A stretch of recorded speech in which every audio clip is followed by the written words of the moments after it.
Oh non, vous ne rêvez pas, on va enfin parler des vampires, la créature considérée comme la plus populaire de la fiction d'épouvante, malgré qu'elle ait bien changé selon les époques. Si vous n'en avez pas vu au moins un dans un film, vous en avez forcément croisé dans une série, un jeu vidéo ou même un jeu de rôle. Et si c'est pas le cas, il faut vraiment penser à quitter votre tanière. Allez, on n'a pas toute l'éternité, donc c'est parti pour un nouveau moment de culture.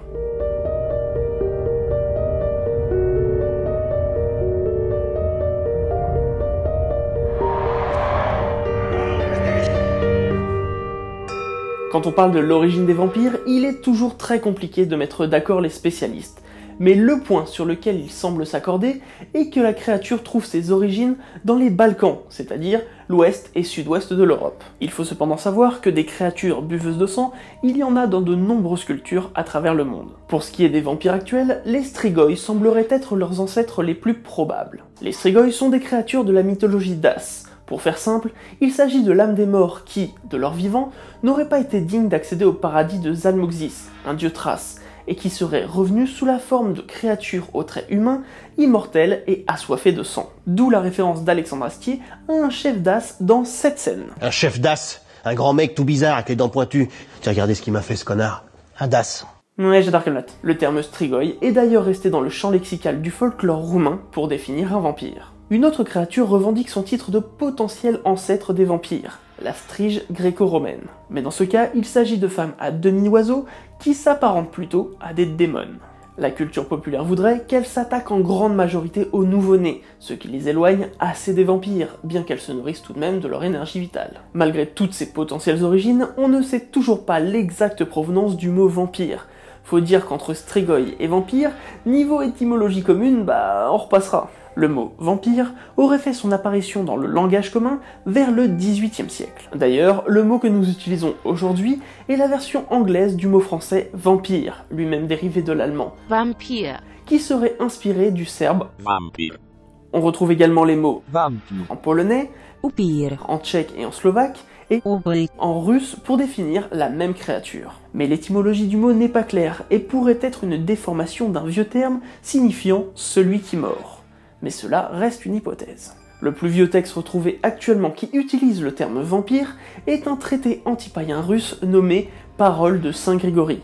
Il daterait du XIe siècle et mentionne des païens vouant des cultes à ces fameux Ubri.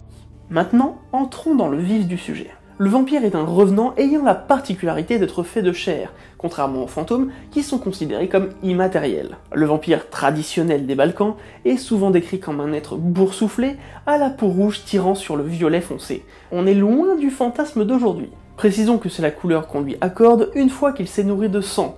À jeun, il est blanc. Un blanc cadavérique puisqu'il est d'abord mort. Pour devenir vampire, il y aurait plusieurs possibilités. Avoir été dans sa vie un esprit pervers, s'être suicidé, ou encore avoir été un sorcier ou une sorcière. Oui, certaines croyances se sont apparemment pas mal croisées. La cause la plus répandue était déjà la morsure. La transformation n'était pas immédiate, elle n'opérait qu'une fois la personne enterrée. Dans les cas de transformation dite naturelle ou due à une morsure de vampire, ce serait l'âme du défunt qui reviendrait dans son corps, mais une âme plus sombre qu'auparavant. Certains folklores parlent même d'un remplacement par une âme démoniaque. Avant de sortir de sa tombe, le vampire pourrait passer de quelques jours à quelques mois sous terre.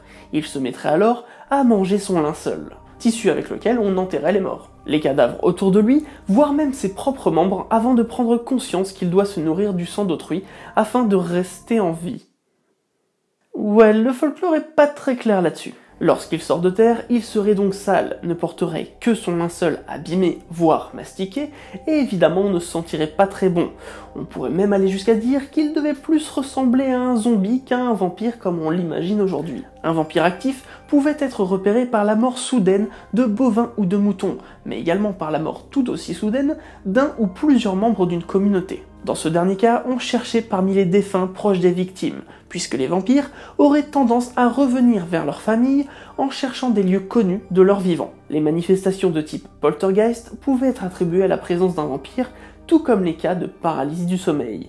Certains folklores parlent d'ailleurs de vampires qui se nourriraient de l'énergie vitale non seulement en consommant du sang, mais également en étranglant leurs victimes. Toutes ces activités pouvaient se passer de jour comme de nuit, car oui, le vampire folklorique n'a aucun souci à sortir de sa tombe en plein jour. Mais vous l'aurez compris, il semble être tout de même plus actif de nuit, car c'est à ce moment-là que les gens dorment. Généralement. Lorsque l'on soupçonnait un vampire de sévir, la seule façon de le repérer était d'ouvrir sa tombe. Si le corps du défunt n'y était plus, alors il y avait de fortes chances pour qu'il soit sorti par ses propres moyens et qu'il s'agisse bien d'un vampire. Mais généralement le corps était encore présent, et dans ce cas-là, de nombreux indices pouvaient prouver qu'il s'agissait bien d'un vampire. Comme je vous l'ai déjà dit, une couleur de peau plus foncée était déjà un bon indicateur, puisqu'on partait du principe qu'elle était due à une récente consommation de sang. En plus de ça, du sang pouvait s'écouler du nez et de la bouche du cadavre. Dans ce cas-là, plus aucun doute possible, il s'était levé et s'était nourri. Enfin, dans certains cas, il était possible d'observer une légère croissance des ongles, des cheveux, voire même des dents. Un corps ne montrant aucun signe de décomposition était immédiatement étiqueté vampire. Les fossoyeurs de l'époque étaient d'ailleurs considérés comme des experts dans la reconnaissance de ces buveurs de sang. Du coup, avec tout ça, il a fallu trouver des moyens de les détruire, ou au minimum, les empêcher de sortir de terre. L'une des méthodes les plus simples était de percer leur corps afin que leur consommation récente de sang s'échappe et les laisse sans énergie vitale. Un puits en bois faisant très bien l'affaire. Du coup, une coutume a vu le jour dans les Balkans. Mettre directement dans la tombe du défunt un objet pointu comme une faucille afin qu'il s'empale dessus et ne puisse agir. Pour la méthode écolo, on peut placer une branche de rosier ou d'aubépine qui aura les mêmes effets. D'autres méthodes auraient petit à petit vu le jour, comme la décapitation systématique de chaque défunt, ou encore de placer le mort face contre terre et d'épingler ses vêtements contre le fond du cercueil afin qu'il ne puisse se relever. Par prévention, on pouvait également placer des fleurs d'ail autour du corps lors de l'enterrement, puisqu'elles étaient censées sentir tellement fort que cela dérangerait les mauvais esprits. On pouvait également placer une grosse pierre dans la bouche du défunt afin qu'il ne puisse se relever. L'Église s'est empressée de s'approprier ces croyances, assurant à ses fidèles qu'un vampire ne pouvait rentrer dans un lieu saint et qu'il serait repoussé par un crucifix, un rosaire ou encore de l'eau bénite. Memento mori, de profundis, eau bénite, numéro 5. La majorité de ces coutumes et de ces croyances se seraient propagées en Europe lorsque l'Autriche prit le contrôle de la Serbie du Nord et de l'Olténie avec le traité de 1718. Les fonctionnaires chargés d'étudier et de traduire les folklores de ce nouveau territoire auraient noté à plusieurs reprises des exhumations de corps et des rituels anti-vampires. Parmi ces rapports rédigés entre 1725 et 1732, l'un parle d'une activité vampirique dans l'actuelle Croatie qui aurait eu lieu en 1672. Des villageois auraient déclaré que l'un des leurs, Jure Grando, mort en 1656, avait commencé à boire le sang des habitants de la région et harcelait sexuellement sa veuve. Le chef du village aurait ordonné que l'on transperce d'un pieu le corps du défunt, mais cela n'aurait pas suffi. Il aurait alors procédé à une décapitation post-mortem, semble-t-il plus efficace. D'autres trouvailles semblent indiquer que les croyances vampiriques avaient déjà touché des pays de l'Europe de l'Est. En 2006, des fouilles archéologiques ont permis d'exhumer un cadavre vénitien, une grosse pierre coincée entre ses mâchoires. Il s'agirait d'une femme qui aurait vécu au XVIe siècle. Lors de la découverte, les archéologues ont immédiatement pensé à un rituel anti-vampire. Et c'est encore aujourd'hui la théorie la plus plébiscitée. Ces histoires de vampires auraient donc envahi l'Europe en passant majoritairement par l'Allemagne lors du XVIIIe siècle. Bien que nous soyons en pleine époque des Lumières où les intellectuels cherchent à rationaliser les folklores considérés alors comme des foutaises, le vampire prend une énorme place dans la société, à tel point qu'il crée dans certains endroits des hystéries de masse. Ce phénomène porte d'ailleurs aujourd'hui le nom de controverse des vampires du XVIIIe siècle. Pour certains spécialistes, le succès du vampire se justifie par la diminution des croyances envers la sorcellerie. L'ouest de l'Europe n'ayant plus de bouc émissaire pour expliquer les activités un tant soit peu étranges, le vampire tombe à point nommé pour remplacer la sorcière. Parlons du cas Petar Blagojevich. considéré comme un vampire historique. Le 31 juillet 1725, un rapport le mentionne stipulant son état vampirique. Ce paysan serbe, mort à l'âge de 62 ans, serait revenu d'entre les morts pour réclamer de la nourriture à son fils. Ce dernier aurait refusé et on l'aurait retrouvé mort dès le lendemain.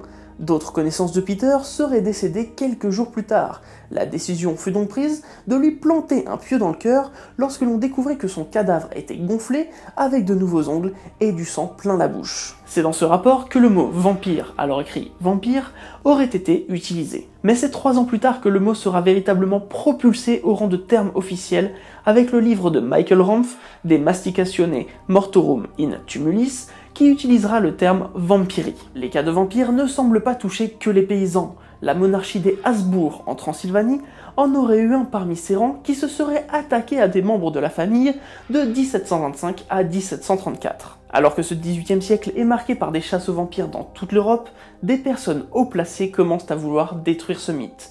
Le pape Benoît XIV fera même rééditer l'un de ses textes en 1749 pour y ajouter un paragraphe sur les vampires, en y stipulant qu'ils ne sont pour lui que le fruit de l'imagination, de la terreur et de la peur. L'impératrice Marie-Thérèse d'Autriche enverra ses médecins personnels enquêter sur des affaires de vampires pour savoir s'ils existent réellement ou non. Après que ces enquêteurs lui aient affirmé qu'il ne s'agissait là que de croyances liées à des morts dues à des personnes atteintes de la peste, elle décida d'imposer des lois interdisant l'ouverture et la profanation de sépultures. Petit à petit, ces lois apaisent les esprits et l'hystérie autour des vampires diminue. Les pays voisins prirent donc la même décision, mais les croyances ne sont pas mortes pour autant, et cela majoritairement grâce à la littérature. La littérature vampirique à succès aurait commencé en 1748 avec le poème Der Vampir. 50 ans après, Goethe, un auteur allemand, écrit La fiancée de Corinthe et impose pour la première fois l'idée de la femme vampire séductrice. En somme, une femme fatale suceuse de sang.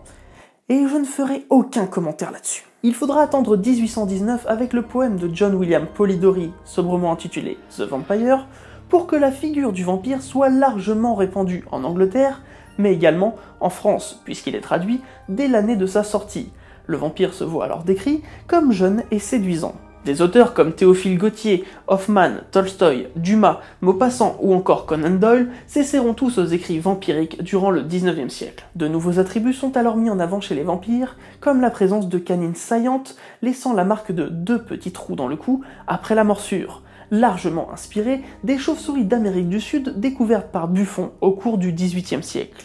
Ces dernières se nourrissent du sang d'animaux en laissant justement 2 petits trous. Par la même occasion, le vampire acquiert la capacité de se transformer en cette créature.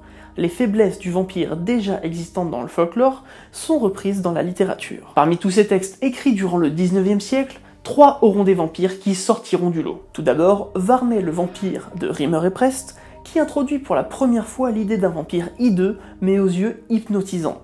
Malgré sa laideur, on ne peut lui résister. Carmilla de Sheridan Le Fanu en 1872 mettra en place l'idée d'une vampire victime de son état, c'est-à-dire consciente de subir ses pulsions vampiriques. C'est d'ailleurs avec ce livre que le folklore autour de l'invitation du vampire dans sa maison prendra place, car la créature adore se faire inviter chez ses proies. Mais c'est surtout le fameux Dracula de Bram Stoker qui va marquer un tournant dans la vision moderne du vampire. En publiant son livre en 1897, il va réussir à s'imposer par la maîtrise du style baroque. Il reconnaîtra qu'il devait toute son inspiration à Carmilla, mais c'est Dracula qui reste aujourd'hui la référence. Et évidemment, on n'y échappera pas, si je parle d'inspiration, je ne peux passer outre le fait que le personnage de Dracula soit inspiré de Vlad III de Valaquie, dit Vlad l'Empaleur. Bram Stoker s'est inspiré de l'histoire du prince de Valaquie, qui n'a pas eu la chance d'avoir une très bonne réputation. Il a été sujet à de nombreuses rumeurs, surtout répandues par ses ennemis. Je ne vais pas m'étendre sur le sujet car j'ai bien l'intention de lui consacrer un épisode. Le livre de Bram Stoker fait un carton et introduit les standards de vampires qui rajeunissent en buvant du sang, peuvent se transformer en chauve-souris géantes, en loups, en poussière ou encore en brume, sans oublier bien sûr l'absence de reflets dans un miroir. Aujourd'hui encore, ce livre reste une référence, et sa date de sortie, le 26 mai 1897, a donné aujourd'hui le Dracula World Day, fêté le 26 mai. Il faudra attendre 1920 pour que les vampires obtiennent un nouvel attribut qui leur collera à la peau pendant longtemps. La cape. C'est le théâtre qui donnera cet attribut à la créature en adaptant le livre de Stoker sur scène, la fameuse cape au col relevé permettant de faire disparaître Dracula aux yeux des autres personnages. 2 ans plus tard, le cinéma s'empare du vampire avec le fameux Nosferatu de Murnau. Bien que ce film crée la polémique car la veuve de Stoker l'accuse de plagiat, il aura tout de même contribué à rajouter une nouvelle faiblesse au vampire, la lumière du soleil. Par la suite... Hop. Je rêve ou tu voulais vraiment parler cinéma sans moi, là? Ah bah pour le coup, oui. Bah non. Tu te mets le doigt où je pense, au culture... Non mais allez, laisse-moi juste 2 petites minutes, faut absolument que je vous parle d'une petite liste non exhaustive de films de vampires qu'il faut absolument voir. Commençons par le film Dracula de 1931, première adaptation du roman. En 1932, nous avons Vampire ou l'étrange aventure de David Gray, qui est le premier film avec une femme vampire. Ou bien Le cauchemar de Dracula de 1958 avec Christopher Lee, qui incarnera Dracula plus de 10 fois, ce qui fera de lui la figure de Dracula. Nous avons Le bal des vampires de 1967, première parodie assumée sur ce thème. C'est un film de Roman Polanski au passage. Il y a également le premier film mettant en scène un vampire noir qui est Blackula de 1972. Ensuite, celui que tout le monde connaît, Dracula de Francis Ford Coppola, qui est, on peut le dire, la première adaptation fidèle du roman. Puis en 1994 vient le génial Entretien avec un vampire, film mettant en avant différents ressentis sur la condition même de vampire. Nous avons également Blade en 1998, premier demi-vampire à l'écran. Underworld en 2003, premier film de la saga à succès du conflit entre vampires et lycanthropes. Ou bien nous avons encore Twilight en 2007. Bon, ça j'ai été forcé de le dire. Mais la saga propose un retour de la mise en avant du vampire comme victime de sa malédiction.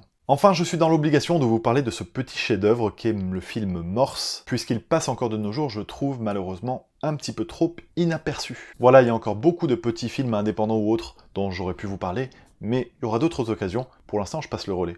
Merci pour le topo, mais on va quand même revenir un tout petit peu en arrière. Avec le succès du vampire au cinéma, de nombreux livres continuent à utiliser ce sujet au XXe siècle, comme le fameux « Je suis une légende », qui tente de donner une explication scientifique à l'existence des vampires. Attends, Je suis une légende, tu parles bien du film avec Will Smith? Ouais, exactement. À l'origine, l'histoire parle d'une contagion de vampires.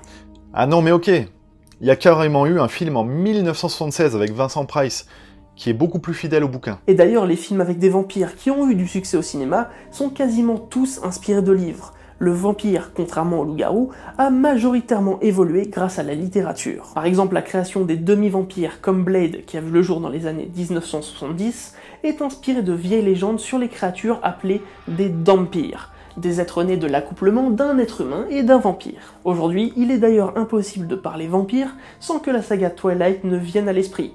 Preuve que la littérature vampirique fonctionne toujours.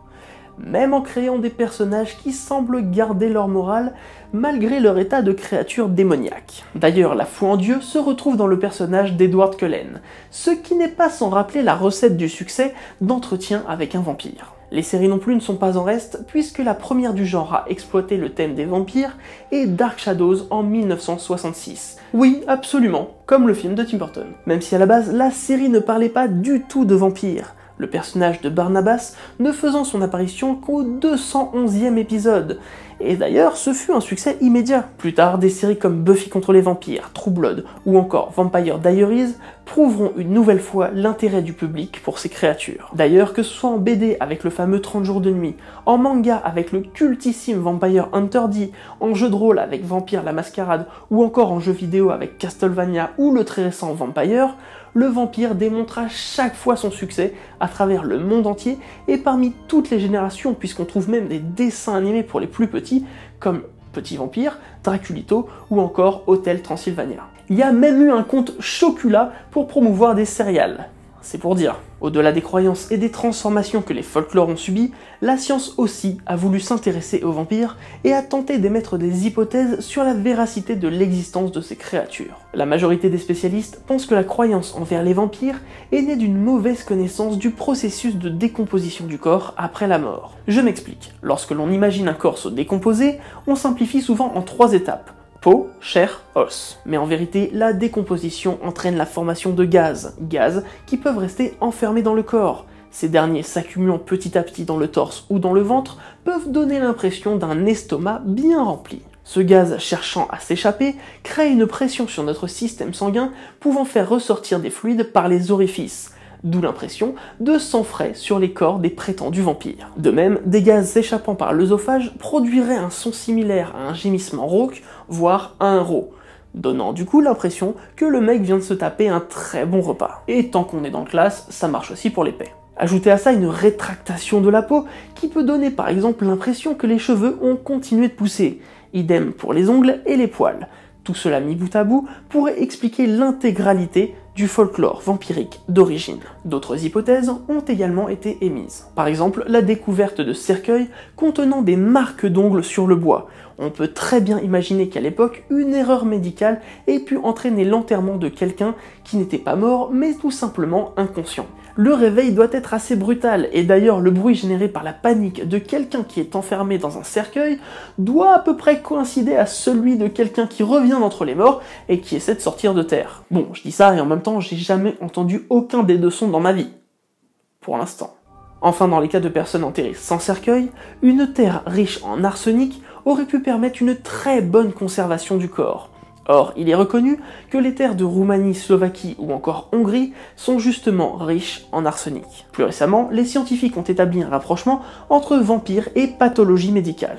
Ainsi, la tuberculose, la rage ou la peste bubonique sont 3 maladies que l'on soupçonne d'être à l'origine de la fameuse croyance comme quoi les vampires s'en prennent à leurs proches. La fameuse attaque de vampire serait alors une contagion fulgurante d'une maladie rapidement transmissible. Mais l'hypothèse médicale la plus connue autour du vampire reste la porphyrie, exposée par le biochimiste David Dolphin. Cette idée datant de 1985 part du principe qu'aujourd'hui on soulage les gens atteints de porphyrie grâce à des traitements, mais qu'à l'époque, une telle maladie aurait pu pousser les malades à aller chercher de la porphyrine, la molécule absente chez les porphyriques, directement dans le sang d'autrui, une sorte d'automédication instinctive. Les malades de la porphyrie clinique souffrent d'ailleurs de symptômes tels que la photosensibilité, des déformations dentaires dues à des carences ou encore des troubles de la personnalité. Mais il faut savoir que des confrères ont très rapidement réfuté ces hypothèses, car, vous l'aurez compris, la plupart des traits vampiriques sur lesquels se basaient ces recherches ont été alloués aux vampires par la littérature. Pour l'anecdote, jusqu'à la fin du XXe siècle, il était courant pour les médecins de prescrire du sang à boire pour les personnes souffrant d'anémie. Le sang venait alors des abattoirs. Enfin, comme pour le loup-garou, il existe une forme clinique du vampirisme, appelée le syndrome de Renfield, en référence au personnage de Bram Stoker. Le vampirisme clinique se caractérise par l'ingestion de sang, qu'il soit humain ou animal, et dans la majorité des cas, la personne a également des comportements nécrophiles et ou nécrophages. Aussi, un grand nombre de tueurs en série ont été diagnostiqués vampires cliniques, comme Peter Kürten ou Richard Trenton Chase, qui eurent tous deux comme rituel de boire le sang de leurs victimes. Et pour clôturer avec les potentielles origines de la créature, le vampire est parfois associé à la très mythique Lilith, qui aurait été la première vampire de l'histoire. Or ce lien n'a été fait que dans le livre de Nod, qui est d'ailleurs un livre fictif puisqu'il a été inventé dans le cadre du jeu de rôle Vampire la Mascarade, et il a été inspiré par un poème du 19e siècle qui a été le premier à décrire Lilith comme une démone buveuse de sang. De nos jours, la croyance envers l'existence de vampires est encore bien vivante. Si on prend par exemple le cimetière de Highgate à Londres, il est encore aujourd'hui considéré comme une résidence d'un vampire, et régulièrement on retrouve des témoignages d'attaques de vampires dans le quartier de Birmingham. Cette croyance serait née en 1970, après que les médias aient publié une lettre de David Farran, un jeune homme amoureux d'occultisme, qui aurait décrit un couple fantomatique déambulant dans les allées du cimetière. En 2004 en Roumanie, un homme du nom de Thomas Petre fut suspecté d'être un vampire lorsque son beau-frère commença à se sentir de plus en plus faible. Sa sœur et sa nièce furent également touchées par ce mal, et son beau-frère soupçonna immédiatement Thomas, alors qu'il était mort quelques mois plus tôt. Son corps a été sorti du cercueil, découpé puis incinéré, et les cendres ont été mélangées à de l'eau bénite qui a été bue par les membres de la famille, comme le veut certains rites liés au strigoi. Et si vous voulez un fait encore plus proche, je vous conseille de vous intéresser à la potentielle attaque de vampires qui aurait eu lieu en 2017 au Malawi. Des dizaines de témoignages parlent de sensations de piqûres dans le bras en pleine nuit, et au moins 9 personnes ont été lynchées par la population pour actes de vampirisme. Les milices locales avaient même pour mission de traquer les vampires, et au moins 250 personnes ont été arrêtées par les autorités pour actes de violence contre des gens ou des lieux qu'ils associaient aux vampires. Quoi qu'il en soit, c'est à vous de voir si vous croyez en l'existence de vampires, que ce soit au présent ou au passé. Voilà, j'espère que cet épisode de culture un peu plus long que la moyenne vous aura plu. Évidemment, je n'ai pas pu parler de tous les films, tous les livres ou encore tous les jeux vidéo abordant le thème des vampires, mais n'hésitez pas à me dire en commentaire quelle œuvre vous a le plus marqué et ce que vous pensez de cette fameuse créature qui fascine. Merci au Gardien du Cinéma pour sa participation, n'hésitez pas à aller découvrir sa chaîne et pour les amoureux du film d'horreur, il a même une playlist spécialement pour vous. Pas mal d'entre vous m'envoient des messages pour savoir où ils peuvent trouver mon t-shirt, alors n'hésitez pas à regarder en description, le lien y est. Et comme d'habitude, n'hésitez pas à partager la vidéo si elle vous a plu, et à me rejoindre sur Twitter, Instagram, Facebook ou encore Tipeee si vous voulez soutenir la chaîne. Quant à moi, je vous dis à très vite pour un nouveau moment de culture.